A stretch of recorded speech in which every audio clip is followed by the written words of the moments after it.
Okay, lesson 25. So we're going to factor anything that's common out of these two first. So we have an 18 and a 12. So we know that 6 will go into both of those. That'll leave 3 and 2. So I'll factor a 6 out. There's x squared and x to the 5th, so they have at least x squared in both. I have y to the 3rd, y to the 2nd, so there's y squared in both. Z squared, z to the 4th, there's z squared in both. Now, when I take the 6 out of the 18, I get 3. I have x squared, I have y squared, I need another y, and I have z squared. Minus, take 6 out of this, got 2. Then I'm going to have x to the 3rd, I already have y squared, I have z to the 2nd, and I need to the 4th, so z to the 2nd. And that's factored. It's like doing distributive property in reverse. You'll know you're finished if you don't have any common factors in these two. Okay, in these two right here, obviously you can divide this by 4, right? 4 times 4 is 16, and 4 times 9 is 36. So we can take a 4 out. We can take a w to the first power, or we can take an x to the first power. So here we'll have left a 4, w to the 3rd power to make our 4 power, and then we have the x. We have the 9, w I've already factored out, and one of the x's.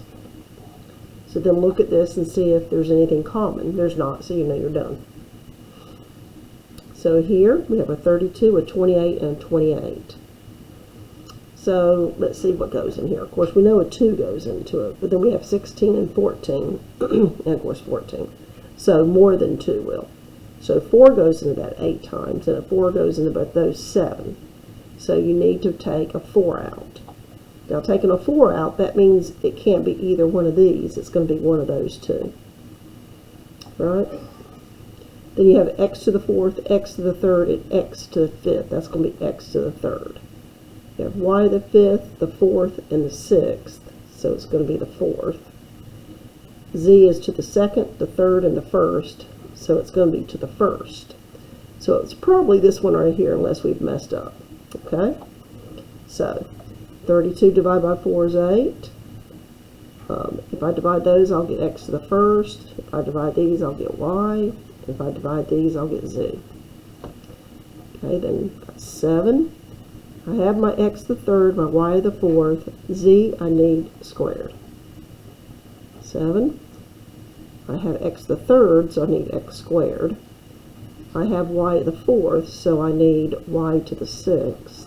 I need y to the 6th, so I'll need y squared here. And then the z. And that does match this, so it is this one.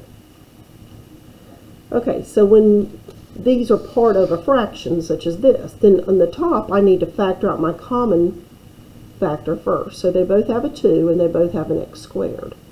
And that's going to give me x to the 3rd and a 5. And that's over 2x squared. So now these can be canceled.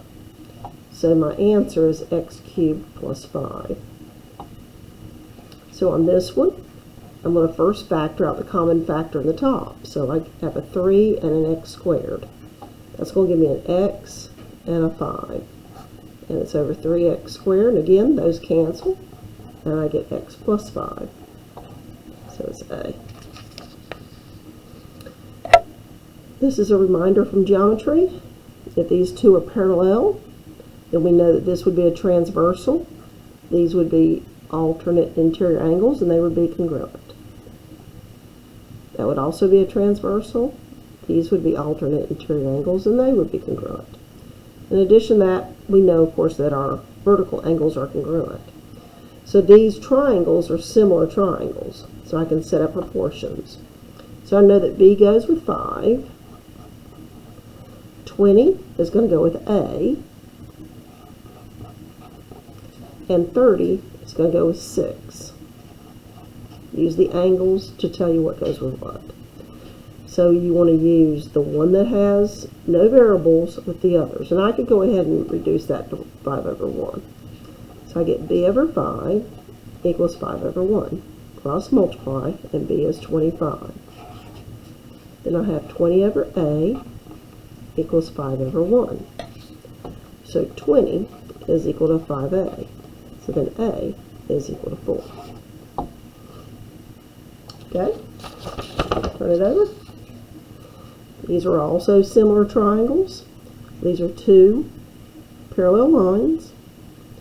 This is a transversal. This is going to be congruent to this one because they're corresponding. This one's going to be congruent to this one because it's corresponding. This small triangle and then the big triangle share this angle right here. So they're similar. Similar triangles, okay? Similar by angle, angle, angle. So that means that y goes with 17. And that was the big triangle to the little triangle. The big triangle, this side is 9 plus 18. And for the little triangle, that side is 18. For the big triangle, this side is 20 plus x. And for the little triangle, it's 20. Of course, I'm going to change that to 27. Okay, so I have y over 7.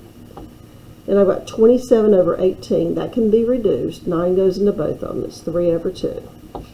So cross multiply and solve for y. And then I've got 20 plus x over 20. And then I can also make it equal to this 27 over 18, which again reduces to 3 over 2. So cross multiply, you get 2 times 20 plus x is equal to 60. So 40 plus 2x is 60. 2x is 20. And x is 10. So this is, what, 10.5? Something's wrong there. Because we didn't come out the same, did we? So if x is 10, we should have gotten 25.5. Let's look at that again. So y is to 17 as 9 plus 18, which is 27, is to 18. Yep. Well, it's possible that the answer key could be off.